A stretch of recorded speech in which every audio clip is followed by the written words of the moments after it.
নিজের মন থেকে ডেকোরেশন করলাম বলে কাস্টমার এরকম বলবে আমি ভাবতে পারিনি।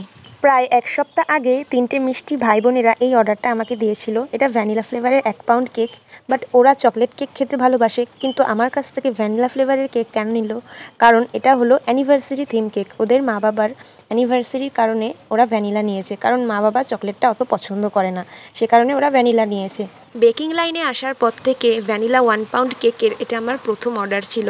এর আগেও ভ্যানিলা কেক বানিয়েছি, বাট ছোট কেক বানিয়েছি। বড় কেক এটা আমি প্রথম বানালাম। তো মেন কথাটা এখন বলি যে এই কেকটা কমপ্লিট হওয়ার পর যখন কাস্টমার নিতে এলো এবং সেলিব্রেশনও করলো, তো তারপর তাদের রিয়াকশান যে এমন হবে এটা সত্যিই আমার ভাবনার বাইরে ছিল। আমি ভাবতে পারিনি যে কেকটা খাওয়ার পর ওরা এতটাই ভালো রিভিউ আমাকে দেবে, বিশেষ করে যাদের কিনা চকলেট কেক খেতে পছন্দ আর তারা ভ্যানিলা কেক খেয়েও এতটা ভালো রিভিউ দেবে এটা আমি ভাবতে পারিনি। আর আমি মন থেকে যেই ডেকোরেশনটা করে দিয়েছি সেইটাও ওদের খুব পছন্দ হয়েছে। মানে ওদের কেকের টেস্ট এবং ডেকোরেশন ওরা দুটোতেই স্যাটিসফাইড। আর কাস্টমার স্যাটিসফাইড মানে আমিও স্যাটিসফাইড। সত্যি কতটাই না ভালো লাগে বলুন, যখন একটা কেক কষ্ট করে বানানোর পর ভালো রিভিউ পাবো। কাস্টমার খুশি হয়েছে এটা জানতে পারলে আমার যেন সমস্ত কষ্টগুলো মাটি হয়ে যায়।